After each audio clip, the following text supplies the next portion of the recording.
Hello dear students, आज यहाँ पर अपन कुछ इंपॉर्टेंट क्वेश्चन हैं उनके बारे में डिस्कस करेंगे जो जीएमसीएच में बार बार रिपीट हो रहे हैं। तो लगभग मध्य प्रदेश में 14-15 मेडिकल कॉलेज के भी एग्ज़ाम चल रहे हैं, जिसमें से 10-11 मेडिकल कॉलेज का एग्ज़ाम हो चुका है और अब 3 जुलाई को यहाँ पर एग्ज़ाम होगा। भोपाल, छिंदवाड़ा, दतिया और जबलपुर का एग्ज़ाम होगा। तो ये जो मैं क्वेश्चन यहाँ पर बता रहा हूँ, ये क्वेश्चन सभी मेडिकल कॉलेज जो एग्जाम हो रहा है उनमें बार बार रिपीट हो रहे हैं। तो उन क्वेश्चंस के बारे में अपन डिस्कस करेंगे। तो आई होप ये जो क्वेश्चन अगर आप पढ़ेंगे तो हो सकता है आपके 2-4 क्वेश्चन आपको मिल जाएं और इसके साथ में आपके जो ऑप्शन दे रखे हैं उनके बारे में यहाँ पर अपन डिस्कस करेंगे। ठीक है, तो यहाँ पर 1 बाय 1 करके सभी के बारे में बात करेंगे जो रिपीटेड क्वेश्चन है ये। ठीक है, तो यहाँ पर चलिएगा अपन बात करते हैं। यहाँ पर पहला जो क्वेश्चन है वो क्या बोल रहा है। पहला क्वेश्चन ये बोल रहा है कि यानी कि देखिएगा, इसमें पहला क्वेश्चन बोल रहा है कि which plane divides the human body और organs into anterior and posterior portion.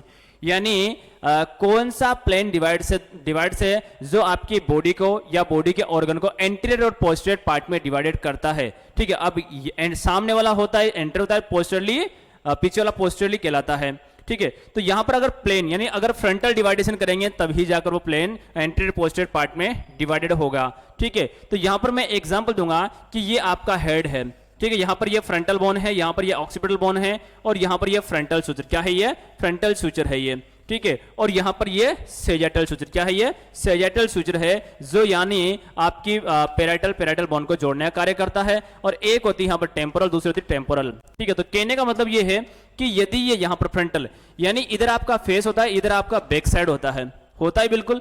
तो यदि इस फ्रंटल सूचर के लेवल पर मान लो यहाँ ये फ्रंटल सूचर यूं होता है तो बिल्कुल बॉडी से अगर काटते हैं आप लोग, बीच में से डिवाइड करते हैं तो half part anterior and half part posterior हो जाएगा। तो यानी फ्रंटल सूचर को देखते हुए यहाँ पर अगर समझे अपन तो यानी फ्रंटली अगर डिवाइडेड करते हैं बॉडी को तो बॉडी एंटीरियर और पोस्टीरियर पार्ट में डिवाइड हो जाएगी या फिर कोई भी ऑर्गन जो है एंटीरियर पोस्टीरियर पार्ट में डिवाइडेड हो जाएगा। ठीक है, तो यहां पर जो क्वेश्चन बोल रहा है कि एंटीरियर पोस्टीरियर पार्ट पोर्शन में कैसे डिवाइड होगी, तो आपको फ्रंटल डिवाइडेशन करना है जब जाकर आपकी बॉडी जो एंटीरियर पोस्टीरियर पार्ट में डिवाइडेड होगी। ठीक है, नेक्स्ट नंबर सेजेटल। तो सेजेटल में बिल्कुल सेजेटल, ये सेजेटल सूचर। ठीक है, यानी सेजेटल तो ये हमारी ये पेराइटल बोन है, ये पेराइटल बोन है, तो दोनों के बीच में सेजेटल सूचर कौन सा होता है, सेजेटल सूचर अपना होता है। ठीक है, तो यदि अपने बॉडी को यहां पर बीच में से अगर मान लो डिवाइड करते हैं तो half body left and half body right. अगर यहां पर क्वेश्चन पूछता कि यदि किसी ऑर्गन्स को या फिर आपकी बॉडी को लेफ्ट राइट में डिवाइड करना है तो कौन सा प्लेन डिवाइड करना पड़ेगा, तो वो है आपका कौन सा, सेजेटल प्लेन होगा आपका वो, है ना। ठीक है, नेक्स्ट आपका ट्रांसवर्स है। यदि आपको आपकी बॉडी को इंफीरियर और सुपीरियर पार्ट में डिवाइड करना है यानी बीच में से कट करना है, मींस यानी हाफ पार्ट सुपीरियर हो जाएगा, हाफ पार्ट इंफीरियर हो जाएगा, तो वो होता है ट्रांसवर्स प्लेन डिवाइडर्स होता है वो। तो मैंने ये आपको तीनों के तीनों बता दिए हैं। जो ये क्वेश्चन बार बार यानी कभी तो ये पूछता है, कभी ये पूछता है, कभी ये फ्रंटल वाला पूछता है, तो तीनों में से कोई ना कोई क्वेश्चन पूछ लिया ही जाता है। ठीक है, तो यहां पर ये क्वेश्चन आपका कंप्लीट हो गया है। देन इसी के साथ बात करेंगे नेक्स्ट क्वेश्चन के बारे में। नेक्स्ट क्वेश्चन क्या बोल रहा है, तो पहले क्वेश्चन को रीड आउट कीजिएगा, देन आप लोग राइट आंसर के बारे में सोचिएगा और राइट आंसर पुट कीजिएगा। देखना, the size of droplets nuclei varies. तो क्वेश्चन का कहने का मतलब ये है कि यानी कोई भी पेशेंट है या कोई भी व्यक्ति है जब स्नीजिंग करता है या कपिंग करता है तो ड्रॉपलेट न्यूक्लियाई जो होते बाहर निकलता है, ड्रॉपलेट्स जो है बाहर निकलता है, तो उसका साइज कितना होता है। ठीक है, जो दूसरे पर्सन को इन्फेक्टेड कर देता है यानी दूसरे पर्सन को अगर मान लो इस पर्सन में कम्युनिकेबल डिजीज है, कोई भी डिजीज है, तो सामने वाले पर्सन को कम्युनिकेट कर सकता है वो ड्रॉपलेट्स के द्वारा। ठीक है, तो यहां पर जो होता है मैं बता देता हूं कि ड्रॉपलेट न्यूक्लियस जो है उनकी साइज होती है लेस देन 5 माइक्रोमीटर। तो यहां पर ऑप्शन में जो पहला जो ऑप्शन है 1 to 4 माइक्रोमीटर, तो यहां पर ये राइट ऑप्शन होगा कि आपकी ड्रॉपलेट न्यूक्लियाई की साइज ये होती है 1 to 4 माइक्रोमीटर होती है। ठीक है, तो यहां पर जो क्वेश्चन पूछा है उसी के अनुसार अपन ने यहां पर जवाब दिया है। जो यहां पर कंटामिनेशन जो डिजीज कॉज करती है, कम्युनिकेबल डिजीज कॉज करती है, तो ऐसे कॉज होता है उसमें।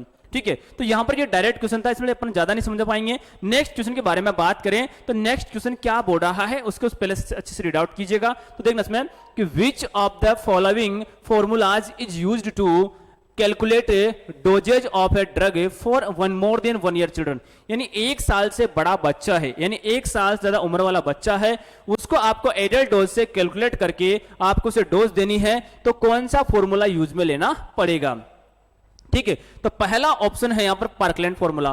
तो मैं इसके बारे में आपको क्लियर कर देता हूं कि पार्कलैंड फॉर्मूला जो है बर्न पेशेंट के लिए यूज में लेते हैं। किसके लिए, बर्न पेशेंट के लिए यूज में लिया जाता है, जो आपको फ्लूइड देना होता है, तो फ्लूइड देने के लिए यहां पर यह फॉर्मूला यूज में लिया जाता है। नेक्स्ट है आपका यंग फॉर्मूला, नेक्स्ट आपका क्लार्क फॉर्मूला और फ्राइड फॉर्मूला। तो ये तीनों के तीनों ही फॉर्मूला जो है चिल्ड्रन में यूज में लेते हैं। किसमें लेते हैं, चिल्ड्रन में यूज में लेते हैं, बच्चों में, यानी पीडियाट्रिक फॉर्मूले होते हैं जिन्हें ड्रग्स को कैलकुलेट करके बच्चों को दी जाती है, ठीक है। लेकिन यहां पर एज के अनुसार है, तीनों के तीनों एज के अनुसार है, ठीक है। तो पहला जो यंग फॉर्मूला है, तो इसके बारे में बात करेंगे, यंग फॉर्मूला के बारे में। तो पहले मैं आपको क्लियर कर देता हूं कि मोर देन 1 ईयर चिल्ड्रन के लिए यहां पर ये आपका यंग फॉर्मूला यूज में लेते हैं, क्योंकि यंग फॉर्मूला जो है 1 से 12 साल तक के बच्चे 1 to 12 ईयर चिल्ड्रंस के लिए ड्रग कैलकुलेट करने में ये यूजफुल होता है, ड्रग कैलकुलेट करने के लिए ये यूजफुल होता है, ठीक है। तो ये ड्रग्स कैलकुलेट कैसे करते हैं सुनिएगा आप लोग। तो ये फॉर्मूला के बारे में बात करते हैं। तो आपको चाइल्ड डोज क्या करनी है, चाइल्ड डोज आपको निकालनी है। जैसे एग्जांपल दो यहां पर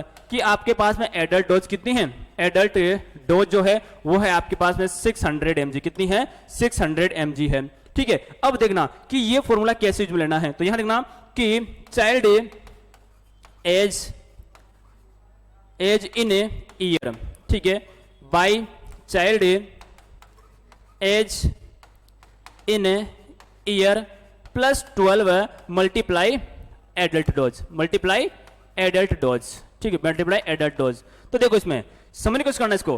तो देखना कि पहला चाइल्ड एज इन ईयर, तो बच्चे की एज यहां पर मान लेते हैं अपन यहां पर 6 ईयर, सॉरी कितने साल का है, मोर देन 1 ईयर का, कितना है, मोर देन 1 ईयर चिल्ड्रन है। तो ये 1 साल का बच्चा है, 1 साल का बच्चा है, तो इसको कितनी डोज आपको देनी होगी, ठीक है। तो 1, ठीक है, एज इन ईयर, ठीक है, तो 1 नीचे आएगा, child age in year plus 12 multiply 600, multiply 600, ठीक है। तो इसको कैलकुलेट कीजिएगा, ठीक है। तो ये 13 हो गया, तो 13 को इसको डिवाइड कर लीजिएगा, ये 13 16 600 बाई डिवाइडिंग 13, ठीक है।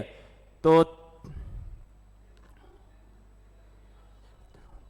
52, ठीक है, 52, ठीक है। तो लगभग यहां पर अगर बात करें तो यहां पर लगभग साढ़े मतलब यानी लगभग 7 mg, कितना पड़ेगा 7 mg आपको देना, सॉरी लगभग 70 mg, कितना पड़ेगा लगभग 70 mg आपको बच्चे को ड्रग कैलकुलेट करके देना पड़ेगा। 1 साल का बच्चा है तो 70 mg का आसपास आप लोग कैलकुलेट कर सकते हैं। 600 में 13 का भाग लगाइएगा तो यहां पर हो जाएगा 13 52, ठीक है। तो 13 52 6, ठीक है। नेक्स्ट बचा यहां पर देखना इसमें 8, ठीक है, 13 5 58, ठीक है। तो यहां पर ये, ठीक है, तो यानी 66 mg यानी लगभग 70 mg के अराउंड आपको क्या देना पड़ेगा, यहां पर ये डोज देना पड़ेगा, ठीक है। तो ये इस बच्चे के लिए, तो ये किसके अनुसार है, ये यंग फॉर्मूला के अनुसार है। तो अगर आपसे ड्रग कैलकुलेट करना भी अगर पूछ लिया जाता है तो आप बिल्कुल ये फॉर्मूला यूज करके 1 से 12 साल तक के बच्चों के लिए ड्रग कैलकुलेट करके दे सकते हैं, बिल्कुल, ठीक है। तो यहां पर नेक्स्ट जो है उसके बारे में बात करें, क्लार्क फॉर्मूला। तो क्लार्क फॉर्मूला जो है ये यूज में लेते हैं, ठीक है, वेट, ठीक है, वेट ऑफ चाइल्ड, यानी बच्चे के वेट देखकर, और अप टू 1 ईयर तक इसको यूज में लेते हैं, ठीक है। और जो बच्चे का वेट है वो भी किसमें होना चाहिए, वो भी पाउंड्स में होना चाहिए, किसमें होना चाहिए, पाउंड्स में होना चाहिए। तो इसके लिए चाइल्ड डोज कैसे निकालते हैं, तो ये जो फॉर्मूला है चाइल्ड डोज, ठीक है। तो ये फॉर्मूला यूज में लेते हैं इसके लिए सॉरी, ठीक है, वेट इन पाउंड्स, ठीक है, पाउंड्स में आपको वेट निकालना है, ठीक है। और नीचे भी लिखना है क्या, आपको नीचे लिखना है 150, ठीक है, multiply adult dose, multiply adult dose. तो यहां पर ये क्या है, ये है आपका क्लार्क फॉर्मूला, ठीक है। तो यहां पर एडल्ट, मान लो एग्जांपल है यहां पर देखना, इसमें एग्जांपल में 400 mg एडल्ट डोज, कितनी है 400 mg एडल्ट डोज है, ठीक है। तो आपको यहां पर जो 1 साल का बच्चा है या फिर उसका जो बच्चा है उसका एज कितना है, चाइल्ड वेट, ये मान लीजिएगा आप लोग यहां पर 3 kg, कितना मान लीजिएगा 3 kg, यानी weight of child in pounds में होना चाहिए। तो 3 kg का बच्चा है तो पहले आपको 3 kg को पाउंड्स में कन्वर्ट करना है। तो याद रखना 1 kg के अंदर 1 kg जो है 2.2 पाउंड्स के बराबर होता है, याद रखना ये, ठीक है। तो 3 मल्टीप्लाई 2.2, ठीक है। तो ये हो जाएगा कितना, लगभग 6.6 पाउंड हो गया, कितना हो गया 6.6 पाउंड चाइल्ड वेट है, ये क्या है, ये चाइल्ड वेट है ये, ठीक है। तो यहां पर बात करेंगे इसी के साथ साथ में, तो चलिएगा देखना इसमें बच्चों, देखना कि 6.6 बाई 150 मल्टीप्लाई एडल्ट डोज कितनी है, ये 400, कितनी है ये 400 एडल्ट डोज है। तो बिल्कुल कैलकुलेट करके आप लोग निकाल सकते हैं ये, ठीक है। तो यहां पर ये है आपका क्लार्क फॉर्मूला, जो यानी less than 1 year children, infant जो बच्चे होते हैं, इन्फेंट जो बच्चे होते हैं, ठीक है, यानी 1 ईयर चिल्ड्रन होते हैं, उनके लिए आप लोग क्लार्क फॉर्मूला यूज में लेते हैं, ठीक है। जो यहां पर आपको क्लार्क फॉर्मूला में वेट डालना पड़ता है, जो भी पॉइंट में डालना पड़ता है पाउंड्स में, ठीक है, और 1 किलो के अंदर 2.2 पाउंड्स होते हैं। कितना होता है? 2.2 पाउंड्स होता है। ठीक है, तो चलिएगा बच्चों आगे इसी के साथ बात करते हैं फ्राइड फॉर्मूला के बारे में। फ्राइड फॉर्मूला क्या होता है? ठीक है, तो याद रखना फ्राइड फॉर्मूला जो है ये मंथ में काउंट करते हैं, और ये 1 ईयर चिल्ड्रन के लिए, 1 ईयर चिल्ड्रन के लिए यहां पर ये यूज में लेना पड़ता है। ठीक है, जैसे मान लो एग्जांपल तो यहां पर है कि एक 6 मंथ चाइल्ड, क्या है? 6 मंथ चाइल्ड है, और आपके पास में अवेलेबल है यहां पर 300 mg adult dose, 300 mg adult dose. ठीक है, ये है आपके पास में। तो बताइए 300 mg में से 6 महीने के बच्चे के लिए कितना डोज आपको देना पड़ेगा? तो पहले आपको फ्राइड फॉर्मूला याद होना चाहिए। तो इसके लिए क्या करना पड़ेगा आपको? तो यहां देखना मंथ एज इन मंथ,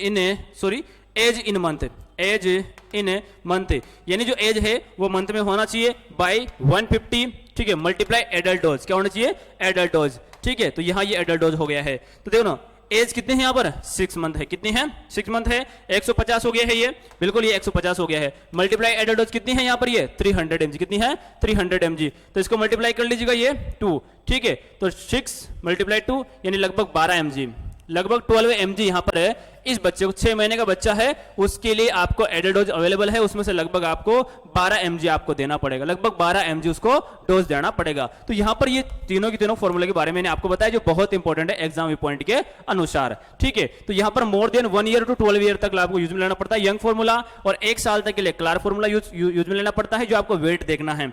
ठीक है, और यहाँ फ्राइड फॉर्मूला जो है ये भी 1 साल तक यूज में लेना है, लेकिन ये मंथ के लिए यूज में लेते हैं। ठीक है, बच्चे का जो वेट है वो मंथ में होना चाहिए। चलिएगा बच्चों नेक्स्ट क्वेश्चन के बारे में बात करते हैं। तो नेक्स्ट क्वेश्चन देखना इसमें कि which of the following is the drug of choice for the, ठीक है, फॉर डायबिटीज इंसिपिडस, यानी डायबिटीज इंसिपिडस के लिए कौन सी ड्रग ऑफ चॉइस होती है? तो पहले तो आपको पता होना चाहिए कि डायबिटीज इंसिपिडस क्या होता है। तो देखना इसमें कि डायबिटीज इंसिपिडस, तो आपको मैं बता देता हूं कि डायबिटीज इंसिपिडस में, डायबिटीज इंसिपिडस क्यों होता है? ड्यू टू डेफिशिएंसी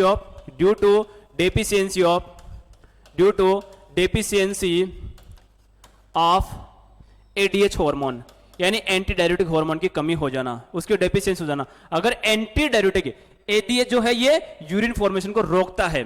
ठीक है, अगर एडीएच की डेफिशिएंसी हो जाएगी तो यहां पर डायबिटीज यानी यानी इंक्रीज यूरिन फॉर्मेशन, यानी यूरिन फॉर्मेशन इंक्रीज हो जाएगा, और यहां पर यूरिन फॉर्मेशन इंक्रीज होगा वो यहां पर more than 2 litre to 20 litre तक यहां पर यूरिन फॉर्मेशन हो सकता है एक दिन में। किसमें? डायबिटीज इंसिपिडस में। तो यहां पर क्या करना पड़ेगा? आपको एडीएस देना पड़ेगा। अरे एडीएस देंगे तभी जाकर तो यहां पर यूरिन फॉर्मेशन रुकेगा। ठीक है, तो यहां पर आप सोच रहे हैं पहला है डेस्मोप्रेसिन, दूसरा है डोपामाइन, तीसरा है सल्फासिलाजाइन, फोर्थ है नॉरएड्रेनालिन। तो यहां पर तो एडीएस तो कोई नहीं दे रखा, लेकिन एडीएस का अदर नेम दे रखा है। तो एडीएस का अदर नेम जो है वो है यहां पर वैसोप्रेसिन। कौन सा है? वैसोप्रेसिन जो है एडीएस का अदर नेम है, और वैसोप्रेसिन को किस नाम जानते हैं? डेस्मोप्रेसिन से। डेस्मोप्रेसिन से मार्केट में अवेलेबल है ये। ठीक है, तो यहां पर आपका पहला जो ऑप्शन है ये है डेस्मोप्रेसिन, यानी इसमें होता है एडीएच। ये एडीएच का कार्य करता है। किस कार्य करता है? ये एडीएच का कार्य करता है। अगर आपने डेस्मोप्रेसिन दे दिया है तो इस डायबिटीज इंसिपिडस वाले पेशेंट्स के अंदर यूरिन फॉर्मेशन होना कम हो जाएगा, यानी एक नॉर्मल लेवल में हो जाएगा। तो यहां पर क्वेश्चन बोला गया है कि डायबिटीज इंसिपिडस में कौन सी ड्रग ऑफ चॉइस दी जाती है? तो कौन सी है वो? डेस्मोप्रेसिन। कौन सी है? डेस्मोप्रेसिन। ठीक है, तो चलिएगा बच्चों नेक्स्ट क्वेश्चन के बारे में बात करते हैं। नेक्स्ट क्वेश्चन में जाने से पहले अपन यहां पर बात करें डोपामाइन। तो डोपामाइन किसकी ड्रग ऑफ चॉइस है? तो याद रखना किस में देते हैं ये? Parkinson disease. किसमें होता है? Parkinson disease. याद रखना ये पार्किंसन डिजीज, पार्किंसन डिजीज में यहां पर ये दिया जाता है। ठीक है, जो यहां पर लिवोडोपा रूप में, किस रूप में देते हैं? लिवोडोपा रूप में, लिवोडोपामाइन या लिवोडोपा आप लोग बोल सकते हैं। तो इस रूप में यहां पर आप लोग पार्किंसन डिजीज के अंदर दे सकते हैं, क्योंकि यदि मान लीजिएगा कि डोपामाइन का लेवल जो है यदि डिक्रीज हो जाता है तो ये कोज करता है पार्किंसन डिजीज। क्या कोज करता है? पार्किंसन डिजीज कोज करता है। और यदि मान लो डोपामाइन का लेवल यदि बढ़ जाता है तो ये सीजोफ्रेनिया क्या कोज करता है? सीजोफ्रेनिया ये कोज करता है। क्या कोज करता है? सीजोफ्रेनिया ये कोज करता है। ठीक है, तो डोपामाइन की डेफिशिएंसी पार्किंसन डिजीज कोज करेगी, तो पार्किंसन डिजीज को ट्रीट करने के लिए लिवोडोपा आपको देना पड़ता है, जो यहां पर डोपामाइन का प्रीकर्सर होता है। क्या होता है? इसका प्रीकर्सर कहलाता है, ये इसका प्रीकर्सर कहलाता है। कहने का मतलब ये है कि यानी लिवोडोपा जो है ये डोपामाइन का ही कार्य करता है, तो वापस पार्किंसन डिजीज क्या हो जाएगी? ठीक हो जाएगी। और यदि किसी व्यक्ति में डोपामाइन का लेवल बहुत ज्यादा बढ़ रहा है, ठीक है, डोपामाइन का लेवल बहुत ज्यादा बढ़ रहा है, तो सिजोफ्रेनिया कोज करता है। सिजोफ्रेनिया एक मेंटल डिजीज होती है जो group of the mental disorder कहलाता है। ठीक है, तो यहां पर ये होगा। सल्फासिलाजाइन जो है ये क्रॉन्स एक डिजीज होती है क्रॉन्स डिजीज होती है, जो इंटेस्टाइन की डिजीज होती है ये। तो इंटेस्टाइन की क्रॉन्स डिजीज के अंदर ये ड्रग ऑफ चॉइस के रूप में दी जाती है। नॉर एड्रेनलिन एनाफाइलेक्टिक रिएक्शन किसमें देते हैं? एनाफाइलेक्टिक रिएक्शन होती है, एनाफाइलेक्टिक, ठीक है, एनाफाइलेक्टिक रिएक्शन के अंदर ये ड्रग ऑफ चॉइस के रूप में दी जाती है, याद रखना ये, ठीक है। तो यहां पर मैंने 4 ऑप्शन के बारे में आपको बताया है। डोपामाइन जो है, डोपामाइन का प्रिकर्सर जो है लीवोडोपा वो पार्किंसन डिजीज में दिया जाता है। सल्फासेलाजान जो है क्रॉन्स डिजीज में या अल्सरेटिव कोलाइटिस में ड्रग ऑफ चॉइस के रूप में दिया जाता है। और नॉरएड्रेनालिन जो है यहां पर ये एनाफाइलेक्टिक रिएक्शन के अंदर ये यूज में लिया जाता है, ठीक है। तो 4 ऑप्शन क्लियर हो गए हैं। तो चारों में से कोई भी ऑप्शन यहां पर मिल सकता है, एग्जाम में यहां पर बिल्कुल क्वेश्चन पूछा जा सकता है जीएमसीएच के अंदर, ठीक है। तो इसी के साथ जो मैं ये बता रहा हूं ये एम्स में भी पूछे जाने वाले क्वेश्चन है। टोटल के टोटल क्वेश्चन जो है पहले एम्स में रिपीट हो जाएंगे सारे के सारे ये, ठीक है। तो जो जीएमसीएच यानी गांधी मेडिकल कॉलेज जो हॉस्पिटल होते हैं मध्य प्रदेश के, उनके एग्जाम चल रहे हैं, उनके अंदर भी यहाँ पर जो पेपर का जो है वो लेवल बहुत अच्छा लेवल है, ठीक है। तो देखना नेक्स्ट क्वेश्चन है, विच of the following drugs should a nurse make sure is available in the ward when caring of a patient on heparin therapy. यानी एक नर्स है, एक हेपेरिन थेरेपी, एक पेशेंट है, ठीक है, उसकी केयर कर रही एक नर्स वार्ड के अंदर, तो वहां पर उस नर्स को कौन सी थेरेपी प्रिपेयर करके रखना चाहिए, कौन सी ड्रग यानी कौन सी ड्रग जो है वहां पर बेड साइड में प्रेजेंट होना चाहिए, वार्ड में प्रेजेंट होना चाहिए, क्योंकि उस पेशेंट पर क्या चल रही है, हिपेरिन थेरेपी चल रही है। और हिपेरिन थेरेपी क्या है, एंटीकोगुलेंट, क्या है ये, एंटीकोगुलेंट है ये, ठीक है, एंटीकोगुलेंट है यह, ठीक है। यानी हिपेरिन अगर ज्यादा दे दिया है तो यानी बिल्कुल खून पतला हो जाएगा उसका, ठीक है। तो यहां पर अगर मान लीजिए हिपेरिन की अगर मान लो टॉक्सिसिटी क्या हो जाएगी, टॉक्सिसिटी हो जाएगी, तो उसे प्रिवेंट करने के लिए यहां पर एक इमरजेंसी ड्रग होना चाहिए आपके पास में। तो वो ड्रग है कौन सी, प्रोटामाइन सल्फेट। कौन सी है, प्रोटामाइन सल्फेट। तो यहां पर हेपेरिन की जो एंटीडोट होती है वो कौन सी होती है, प्रोटामाइन सल्फेट। कौन सी होती है, प्रोटामाइन सल्फेट जो है हेपेरिन की एंटीडोट होती है। तो यहां पर क्वेश्चन वही पूछा गया है कि एक पेशेंट की एक नर्स केयर कर रही है जिसको हेपेरिन थेरेपी दी जा रही है, तो उसके वार्ड में कौन सी ड्रग होना चाहिए, तो प्रोटामाइन सल्फेट होना चाहिए, क्योंकि प्रोटामाइन सल्फेट जो है हिपेरिन जो है उसकी एंटीडोट होती है, ठीक है। तो चलिएगा इसी के साथ मैं और भी बात कर लेता हूं इसमें कि डेस्पेरोग्जामाइन। तो डेस्पेरोग्जामाइन जो है ये आयरन टॉक्सिसिटी हो जाती है, तो उसकी एंटीडोट के रूप में यहां पर क्या देते हैं, एंटीडोट के रूप में आपको डेस्पेरोग्जामाइन क्या देना पड़ता है, डेस्पेरोग्जामाइन देना पड़ता है। एंटीडोट के रूप में आपको डेस्पेरोग्जामाइन देना पड़ता है, क्योंकि आयरन की टॉक्सिसिटी हो जाती है, तो उसके रूप में उसके अगेंस्ट में यहां पर आपको डेस्पेरोग्जामाइन देना पड़ता है। नेक्स्ट है एन एसिटाइलसिस्टीन। तो अगर मान लो किसी की पीसीएम टॉक्सिसिटी हो जाती है, यानी पैरासीटामोल की टॉक्सिसिटी हो जाती है, तो उसकी जो एंटीडोट होती है वो होती है एन एसिटाइलसिस्टीन होती है, ठीक है। नेक्स्ट है आपका लूप डायरेटिक यहां पर यूज में लेते हैं किसमें, हाइपरटेंशन वाले पेशेंट में। किसमें लेते हैं, हाइपरटेंशन वाले पेशेंट में यूज में लेते हैं। और हाइपरटेंशन कौन सा वाला पेशेंट, जिनकी एज जो है मोर देन 50 ईयर हो, कितनी हो, मोर देन 50 ईयर एज हो, उनके अंदर कॉमनली यूज में ली जाने वाली ये ड्रग होती है, ठीक है। तो ये हो गया बच्चों। देन इसी के साथ नेक्स्ट क्वेश्चन के बारे में बात करते हैं। तो बिल्कुल आई होप आपको समझ में आ रहा होगा, जो सारे के सारे क्वेश्चन जो है रिपीटेड क्वेश्चन है, और सारे के सारे क्वेश्चन जो है इन क्वेश्चन का सभी का लेवल है एक, है ना। तो चलिएगा बच्चों, विच of the following mode of drug administration ensure 100% bioavailability. पहले तो आपको पता होना कि बायो अवेलेबिलिटी किसे बोलते हैं, बायो अवेलेबिलिटी किसे बोला जाता है, अवेलेबिलिटी, ठीक है।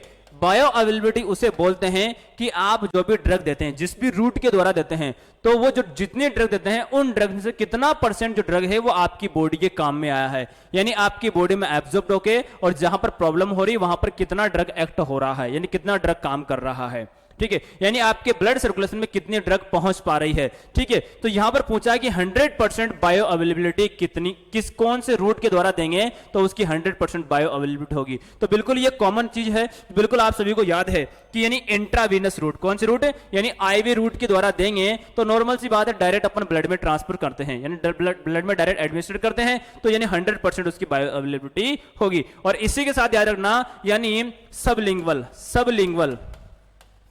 सबलिंगुअल रूट की जो बायो अवेलेबिलिटी होती है वो भी लगभग 100% होती है, ठीक है।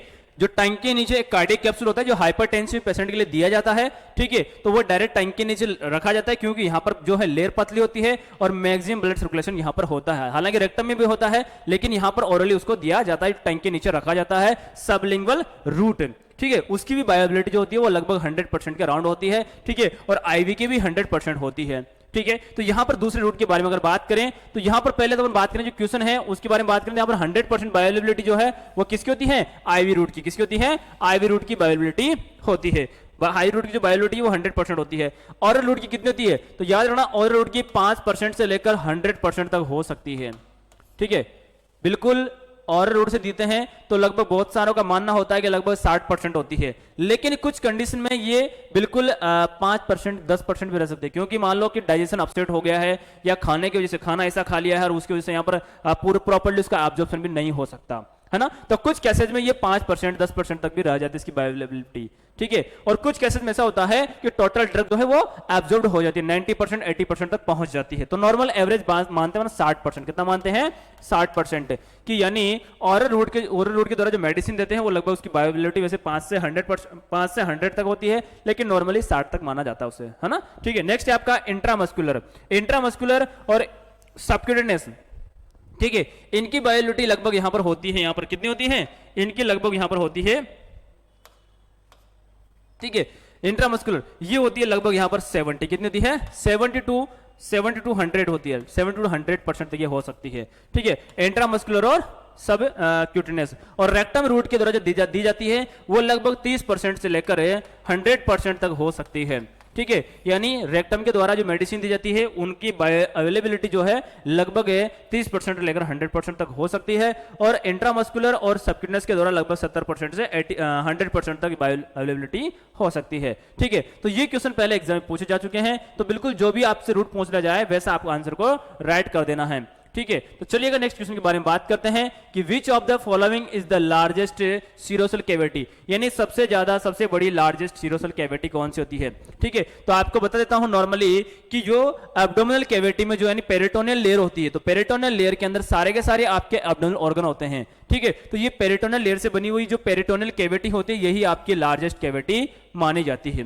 लार्जेस्ट सीरोसल कैविटी मानी जाती है। थोरेसिक कैविटी में आपके लंग्स होते हैं, क्या होते हैं, लंग्स होते हैं, प्लस हार्ट होता है आपका, ठीक है। नेक्स्ट आपका प्लूरल कैविटी जो है इसमें आपका लंग्स की जो कवरिंग होती है वो प्लूरल कैविटी का निर्माण करते हैं, ठीक है, जो लंग्स को बाह्य आघातों से बचाता है, ठीक है। नेक्स्ट इसी के साथ पेरिकार्डियल कैविटी जो यानी हार्ट के चारों ओर लेयर होती है, पेरिकार्डियल लेयर, जो यहां पर पेरिकार्डियल लेयर का निर्माण करती है, जिसमें लगभग 20 ml फ्लूइड होता है, ठीक है। तो यहां पर वो बिल्कुल बहुत छोटी होती है, तो सबसे बड़ी जो होती है पेरिटोनियल कैविटी मानी जाती है, ठीक है। तो आई होप बिल्कुल आपको बिल्कुल 100% समझ में आ रहा होगा। देन इसी के साथ बात करते हैं नेक्स्ट क्वेश्चन के बारे में। तो चलिएगा बच्चों नेक्स्ट क्वेश्चन क्या होगा, है ना, ठीक है। बिल्कुल आप आज बिल्कुल इसे रिपीट कर लेना, ठीक है, बिल्कुल अच्छे से रीड आउट कर लेना, बिल्कुल इसमें से क्वेश्चन मिलेंगे, कोई ना कोई क्वेश्चन फंसेगा इसके अंदर। देखना इसमें कि a febrile adolescent visit the out patient unit, ठीक है, यानी एक फेब्राइल पेशेंट एडोलसेंट पेशेंट है जो विजिट किया गया है आउट पेशेंट यूनिट में, ठीक है, यानी ओपीडी में आया है, ठीक है, विद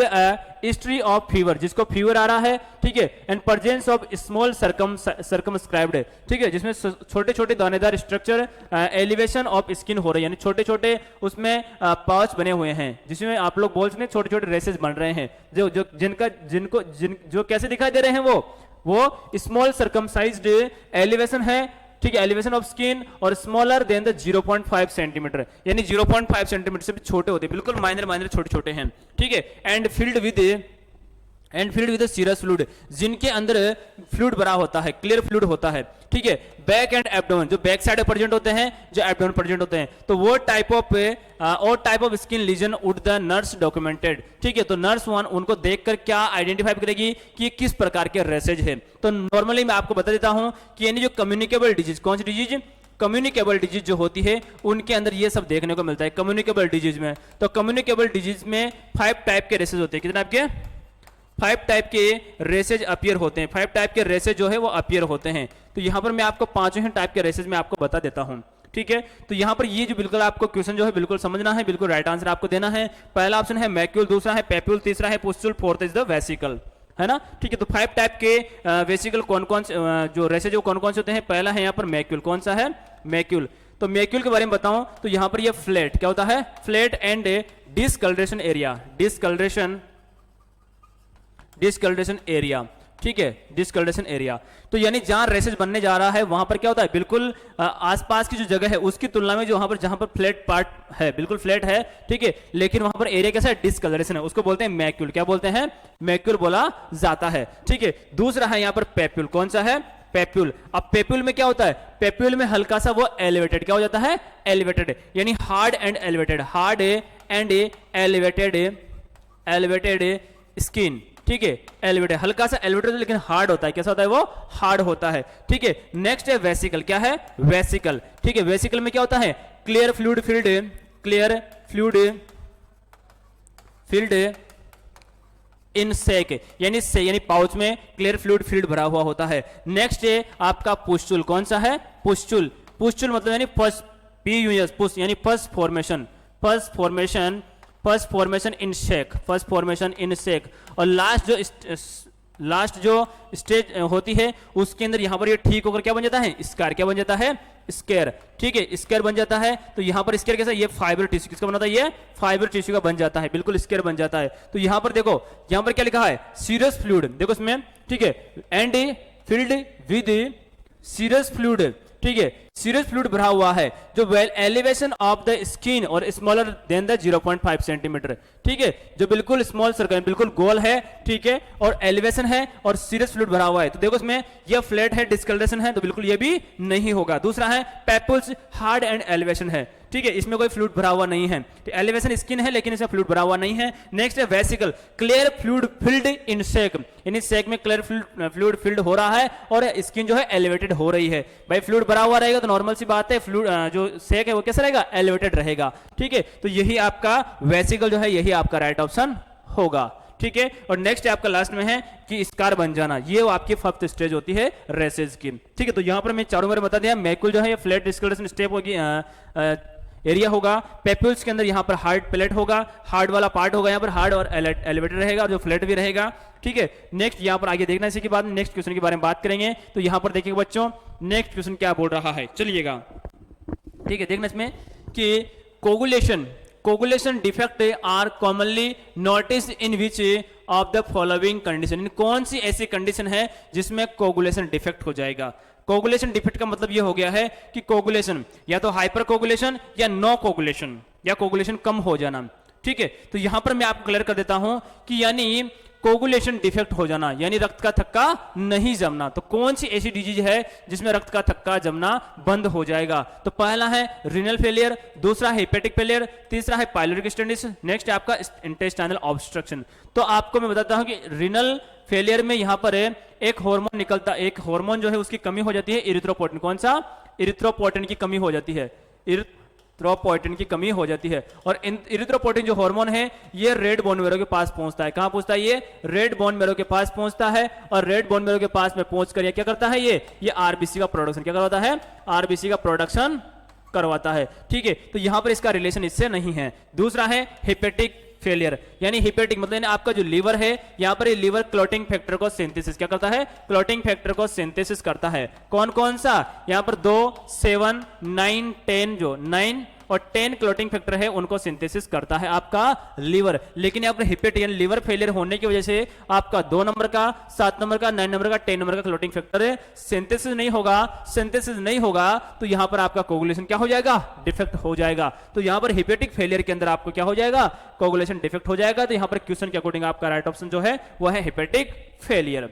ठीक है, और अगर यहां पर पूछता कि आपका आरबीसी जो है वो कम हो जाना या फिर आपको एनीमिया हो गया है, ठीक है, तो उस कंडीशन में यहां पर आपका रीनल फेलियर होता। नेक्स्ट है पाइलोरिक स्टेनोसिस। पाइलोरिक स्टेनोसिस में क्या होता है कि स्टोमक का लोअर जो पार्ट होता है, स्टोमक का लोअर पार्ट, ठीक है, स्टोमक का लोअर पार्ट जो है, ये वाला पार्ट लोअर पार्ट, यहां पर क्या हो जाना, पाइलोरिक पार्ट बन जाने, पाइलोरिक पार्ट में ऑब्स्ट्रक्शन हो जाने की वजह से यहाँ का जो फूड है जो नीचे नहीं जाना। ठीक है, तो यहां से वापस फूड जो है वापस प्रोजेक्टाइल होगा। ठीक है, तो पाइलोरिक स्टेनोसिस के अंदर क्या होगी, प्रोजेक्टाइल वोमिटिंग क्या होगी, प्रोजेक्टाइल वोमिटिंग होगी। क्या होगी, प्रोजेक्टाइल वोमिटिंग हो सकती है। नेक्स्ट आपका इंटेस्टाइनल ऑब्स्ट्रक्शन, जो इंटेस्टाइन में ऑब्स्ट्रक्शन होने की वजह से उसको बहुत ज्यादा प्रॉब्लम हो सकती है और एब्डोमिनल डिस्टेंशन उसको हो सकता है। ठीक है, तो यहां पर आपका राइट आंसर है आपका हेपेटिक फेलियर। ठीक है, तो ये हो गया है। चलिएगा इसी के साथ नेक्स्ट क्वेश्चन के बारे में बात करते हैं बच्चों। नेक्स्ट क्वेश्चन क्या बोल रहा है, तो पहले अच्छे से रीड आउट करना, देन आपको राइट आंसर पुट करना है। चलिएगा बच्चों, देखना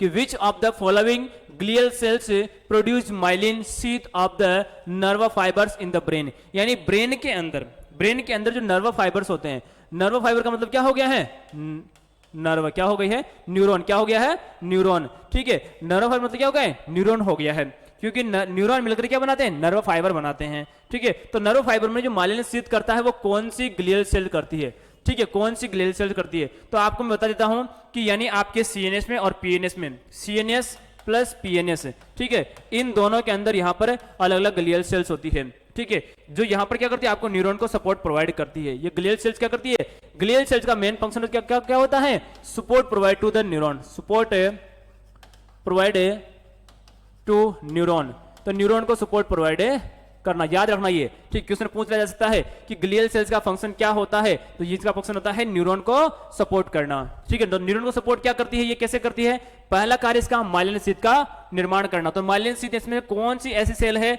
जो माइलिन शीथ का कार्य करती है, ठीक है। तो यहां पर जो 4 सेल है, इन चारों सेल का कार्य मैं आपको बता दूंगा, तो बिल्कुल आप एग्जाम में कोई भी क्वेश्चन गलत नहीं कर पाओगे, ठीक है। तो चलिएगा यहां पर, तो आपकी जो एस्ट्रोसाइट्स जो सेल है ये आपके सीएनएस में पाई जाती है, कहां पाई जाती है, सीएनएस में पाई जाती है, और ठीक है, और ये सबसे लार्जेस्ट ग्लियल सेल्स होती है, सबसे लार्जेस्ट ग्लियल सेल ये होती है, ठीक है। और इसका कार्य जो होता है ये होता है ब्लड ब्रेन बैरियर का कार्य करती है, ब्लड ब्रेन बैरियर का ये कार्य करती है, यानी ब्लड ब्रेन बैरियर को फॉर्मेशन करती है ये, ठीक है। नेक्स्ट है आपका ओलिगोडेंड्रोसाइट, ओलिगोडेंड्रोसाइट ये भी आपके सीएनएस में पाई जाती है, और ये सीएनएस में क्या करती है, ये माइलिनेशन का कार्य करती है, क्या करती है, माइलिनेशन का कार्य करती है, और माइलिनेशन का मतलब क्या हो गया है, myelin sheath of nerve fibre in brain, यानी ब्रेन में प्रोड्यूस करना, यानी माइलिन शीथ का निर्माण करना, ठीक है। तो यहां पर आपका राइट ऑप्शन कौन सा होगा, सेकंड वाला ओलिगोडेंड्रोसाइट है, ठीक है। तो यहां पर ये आपका राइट ऑप्शन होगा कि माइलिन शीथ का कार्य करती है। नेक्स्ट है स्वान सेल, ठीक है, ये स्वान सेल जो है ये प्रेजेंट होती है आपके पीएनएस में, कहां प्रेजेंट होती है, पीएनएस में प्रेजेंट होती है, जो यहां पर ये एक्सॉन के ऊपर है, एक्सॉन के ऊपर क्या करती है, ये माइलिन शीथ का निर्माण करती है, माइलिनेशन का निर्माण, माइलिनेशन का कार्य करती है, माइलिनेशन का कार्य करती है। यहां पर पूछा है ब्रेन, क्या पूछा है यहां पर, ये ब्रेन पूछा है, तो ब्रेन में माइलिनेशन का कार्य कौन करता है, आपकी ओलिगोडेंड्रोसाइट, ठीक है। अगर आपसे पूछ लिया जाए कि पेरिफेरल नर्व सिस्टम में आपकी माइलिनेशन का कार्य कौन करता है, तो वो कौन सी है, स्वान सेल है, कौन सी है, स्वान सेल है, ठीक है। और आपकी जो माइक्रोग्लियल जो सेल है ये सीएनएस में कहां पाई जाती है, सीएनएस में पाई जाती है, जो मैक्रोफेगस का कार्य करती है, यानी फेगोसाइटोसिस का कार्य, किस कार्य करती है, फेगोसाइटोसिस का कार्य करती है, फेगोसाइटोसिस या फिर मैक्रोफेगस का कार्य ये करती है, मैक्रोफेगस का कार्य ये करती है, ठीक है। तो बच्चों बिल्कुल आपको समझ में आ गया होगा कि यहां पर जो 4 सेल बताई मैंने, तो चारों का फंक्शन भी मैंने आपको बता दिए हैं, ठीक है। तो क्लियर आपको समझ में आ गया होगा, ठीक है। तो ये एस्ट्रोसाइट जो है ये आपके सीएनएस में सबसे लार्जेस्ट सेल होती है, और ये ब्लड ब्रेन बैरियर का कार्य करती है, मतलब ब्लड ब्रेन बैरियर को बनाने का कार्य करती है। ओलिगोडेंड्रोसाइट जो है सीएनएस में पाई जाती है, जो माइलिनेशन का कार्य करती है। स्वान सेल जो है ये आपके पीएनएस में पाई जाती है, पेरिफेरल नर्व सिस्टम पाई जाती है, जो यानी एक्सॉन के ऊपर जो माइलिन शीथ होती है उसका निर्माण करती है ये, ठीक है। मैक्रोग्लियल जो सेल होती है ये यहाँ पर मैक्रोफेगस या फिर फेगोसाइटोसिस का कार्य करती है ये, ठीक है। तो आई होप बिल्कुल आपको समझ में आ गया होगा, और जिनसे जुड़ा हुआ कोई भी क्वेश्चन आप गलत नहीं कर पाओगे, ठीक है। चलिएगा नेक्स्ट क्वेश्चन के बारे में बात करते हैं बच्चों, कि which of the following type of anaemia is associated with chronic renal failure. अरे अभी तो मैंने थोड़ी देर पहले बताया था कि अगर मान लो रीनल फेलियर हो गया, क्या हो गया है, रीनल फेलियर, रीनल फेलियर को क्या बोलेंगे अपन, उसको क्या बोलेंगे, उसको अपन क्या बोलेंगे, क्रोनिक किडनी डिजीज अपन बोल सकते हैं, ठीक है। तो देखना कि आप सभी जानते हैं कि किडनी से एक हार्मोन रिलीज, उसका नाम है इरिथ्रोपोइटिन, क्या नाम है, इरिथ्रोपोइटिन, इरिथ्रोपोइटिन उसका नाम है, ठीक है। और ये हार्मोन क्या करता है, formation of RBC, formation of RBC, ये आरबीसी का फॉर्मेशन करते हैं, ठीक है। अगर यही नहीं रहेगा तो आरबीसी का प्रोडक्शन नहीं होगा, लेकिन आरबीसी की संख्या कम हो जाएगी, लेकिन आरबीसी के साइज पर कोई फर्क नहीं पड़ेगा, क्योंकि जितनी बची है उनके साइज तो नॉर्मल रहेगी, लेकिन आरबीसी की जो संख्या है वो क्या हो जाएगी, कम हो जाएगी। तो आरबीसी की संख्या कम हो जाएगी तो नॉर्मल से क्या हो जाएगा, इसमें डिक्रीज आरबीसी, यानी आरबीसी की संख्या क्या हो जाएगी, डिक्रीज नंबर ऑफ आरबीसी, यानी इरिथ्रोपोइटिन, यानी अगर मान रीनल फेलियर हो गया है, क्रोनिक किडनी डिजीज हो गया है, तो इरिथ्रोपोइटिन का सिक्रेशन नहीं होगा, इरिथ्रोपोइटिन का सिक्रेशन नहीं होगा तो आरबीसी का प्रोडक्शन क्या नहीं होगा, आरबीसी का प्रोडक्शन जो है वो भी नहीं होगा। तो यहां पर क्या होगा, decrease number of RBC, decrease number of RBC, यानी आरबीसी की संख्या क्या हो जाएगी, कम हो जाएगी, ठीक है, यानी एनीमिया उसको हो जाएगा। लेकिन उसकी बॉडी में जो आरबीसी है उनका साइज तो बराबर है, ठीक है। अगर मान लो वहां देखो, मान जैसे मान लो होती है 3.5 से 6.5 मिलियन होती है, ठीक है, पर mm क्यूब होती है आरबीसी संख्या ये होती है। लेकिन अगर मान लो यहाँ पर मान लो 1 मिलियन mm क्यूब रह गई है तो यहाँ पर आरबीसी की संख्या कम हुई है, आरबीसी की साइज तो बाकी वही है। तो देखना इसमें कि आयरन डेफिशिएंसी एनीमिया, अरे आयरन डेफिशिएंसी एनीमिया क्यों होता है? अरे आयरन डेफिशिएंसी एनीमिया होता है आयरन की कमी से। किसकी वजह से? आयरन डेफिशिएंसी की वजह से, यानी आयरन की कमी हो गई है इसलिए आयरन डेफिशिएंसी एनीमिया हुआ है, यानी इसके अंदर डिक्रीज एचबी लेवल। ठीक है, एचबी का लेवल जो है वो क्या हो जाएगा? डिक्रीज होएगा। नेक्स्ट आपका मेगालोब्लास्टिक एनीमिया। मेगालोब्लास्टिक एनीमिया में क्या होता है? मेगा मतलब बड़ा, यानी इसमें आरबीसी की साइज क्या रहेगी? आरबीसी की जो साइज है वो क्या रहेगी? वो इंक्रीज रहेगी, या फिर लार्ज साइज ऑफ आरबीसी, यानी आरबीसी साइज लार्ज रहेगी, क्योंकि इसके अंदर विटामिन बी9 है, विटामिन बी9 प्लस विटामिन बी12 दोनों की डेफिशिएंसी हो जाती है, जिसकी वजह से मेगालोब्लास्टिक एनीमिया होता है। क्योंकि विटामिन बी9 और विटामिन बी12 क्या करते हैं? रेटिकुलोसाइट को, रेटिकुलोसाइट क्या होती है? रेटिकुलोसाइट होती है जिन्हें बोलते हैं इमेच्योर आरबीसी। क्या बोलते हैं? Immature RBC. तो इस इमेच्योर आरबीसी को मैच्योर करने में कौन हेल्पफुल होता है? आपका विटामिन बी9 प्लस विटामिन बी12। ये दोनों के दोनों जो विटामिन जो होते हैं ये आपकी रेटिकुलोसाइट इमेच्योर सेल होती है, आरबीसी होती है, इनको मैच्योर करने के लिए ये रेस्पॉन्स मैच्योर आरबीसी में कन्वर्ट करता है। ठीक है, यानी मैच्योर आरबीसी ये बनाता है। कौन? विटामिन बी12 और विटामिन बी9। लेकिन इनकी डेफिशिएंसी हो जाएगी तो यहाँ पर आरबीसी की साइज जो है वहां पर बड़ी की बड़ी ही रहेगी, क्योंकि रेटिकुलोसाइट होती है, इनकी साइज मोर देन 8 माइक्रोमीटर होती है। लेकिन नॉर्मल आरबीसी होती है उसकी 7.2 माइक्रोमीटर होती है। यही होती है नॉर्मल आरबीसी साइज होती है 7.2 माइक्रोमीटर होती है। लेकिन रेटिकुलोसाइट होती है जो इमेच्योर होती है, क्योंकि जब भी आरबीसी बनती है तो आरबीसी साइज बड़ी होती है, लेकिन जैसे जैसे मैच्योर होती है उसकी साइज छोटी होती जाती है।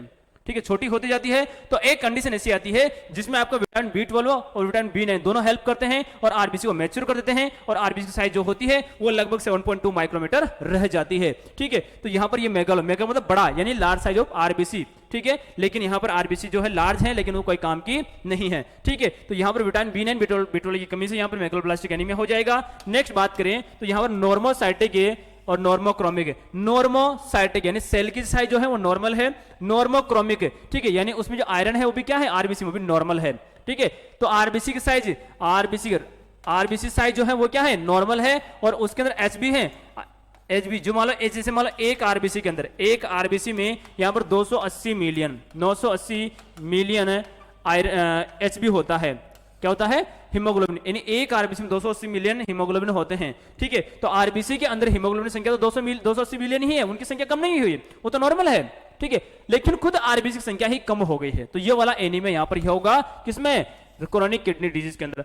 पर्निशियस एनीमिया क्यों होता है? अरे पर्निशियस एनीमिया जो है deficiency of the vitamin B12, deficiency of vitamin B12, vitamin B12 की डेफिशिएंसी पर्निशियस एनीमिया हो जाएगा, और विटामिन बी9 और विटामिन बी12 की कमी की वजह से आपको मेगालोब्लास्टिक एनीमिया हो जाएगा, और आयरन डेफिशिएंसी की वजह से आयरन डेफिशिएंसी एनीमिया हो जाएगा, और अगर मान लो इरिथ्रोपोएटिन की डेफिशिएंसी हो गई तो आपको नॉर्मोसाइटिक नॉर्मोक्रोमिक एनीमिया होगा। ठीक है, तो आगे चलिएगा इसी के साथ नेक्स्ट क्वेश्चन के बारे में बात करते हैं। तो देखिए बच्चों, इसमें नेक्स्ट क्वेश्चन क्या बोल रहा है, देखिएगा, देखना इसके अंदर कि विच segment of the nephron help in, ठीक है, help in reabsorption of majority of electrolytes and water. ठीक है, यानी आपने सुना होगा नेफ्रॉन, क्या सुना आपने? नेफ्रॉन नाम सुना है बिल्कुल आप लोगों ने, बिल्कुल आपने इस तरह का डायग्राम देखा होगा, इस तरह का, ये बिल्कुल देखा है आप लोगों ने। ठीक है, ये इस तरह का, ठीक है, इसको बोलते हैं ग्लोमेरुलस। क्या बोलते हैं? ग्लोमेरुलस। ठीक है, क्वेश्चन क्या पूछा है कि विच सेगमेंट ऑफ द नेफ्रॉन, यानी नेफ्रॉन का कौन सा सेगमेंट जो है वो reabsorption of majority of electrolytes and water, यानी वाटर और इलेक्ट्रोलाइट्स का सबसे ज्यादा रीअब्जॉर्प्शन करता है। ठीक है, तो यहां पर ये होता है आपका पीसीटी, यानी प्रोक्सिमो, क्या होता है आपका?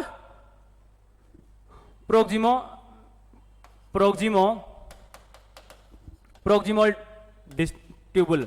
ठीक है, यानी पास वाली, ठीक है, प्रोक्सिमल। तो इस वाले पार्ट में याद रखना सबसे ज्यादा रीअब्जॉर्प्शन पाए। आपका ग्लोमेरुलस में क्या होता है? फिल्ट्रेशन। क्या होता है इसमें? फिल्ट्रेशन होता है। तो इसमें फिल्ट्रेशन होता है, तो फिल्ट्रेशन होकर सबसे ज्यादा एब्जॉर्प्शन जो है इस वाले पार्ट में ही होता है, क्योंकि ये जो सतह है इसके आसपास जो सतह है वो कैसी है? वो रफ है। कैसी है? वो रफ है, यानी खुरदरी है। और यहां पर है अमीनो एसिड, ठीक है, प्लस यहां पर ग्लूकोज, इनका तो यहां पर क्या होता है? 100% रीअब्जॉर्प्शन होता है। याद रखना, ये रीअब्जॉर्प्शन होता है। ठीक है, याद ना, किडनी के प्रोक्सिमल डिस्टल पार्ट में अमीनो एसिड और ग्लूकोज का 100% ऑब्जर्वेशन कहां होता है? इस प्रोक्सिमल ट्यूबल्स में ही होता है। और ये है आपका लूप ऑफ हेनले। क्या होता है ये? Loop of Henle. ठीक है, तो लूप ऑफ हेनले में यहां पर कम होता है, लगभग 10-15% यहां पर ये ऑब्जर्वेशन होता है, तो यहां उससे कम होता है। और सबसे कम होता है किसके अंदर है? सबसे कम डिस्टल ट्यूबल्स में। ये लास्ट पार्ट जो है ये है डिस्टल ट्यूबल, डिस्टल ट्यूबल्स। ठीक है, इस डिस्टल ट्यूबल्स में सबसे यानी सबसे लोवेस्ट इलेक्ट्रोलाइट्स का और वाटर का रीअब्जॉर्प्शन होता है। तो बिल्कुल ये बच्चों मैंने आपको लगभग सबके मैंने 70-80 क्वेश्चन मैंने क्लियर कर दिए हैं आपके। ठीक है, तो बिल्कुल आप सभी इसे पढ़ें और बिल्कुल आप लोग एग्जाम में आपको 2 या 4, 10 जितने भी क्वेश्चन मिले बिल्कुल आप लोग आप राइट क्वेश्चन करें। ठीक है, बिल्कुल thank you very much, thank you सभी को, धन्यवाद। ठीक है, क्लास लेने के लिए। इसी के साथ मिलते हैं नेक्स्ट क्लास में।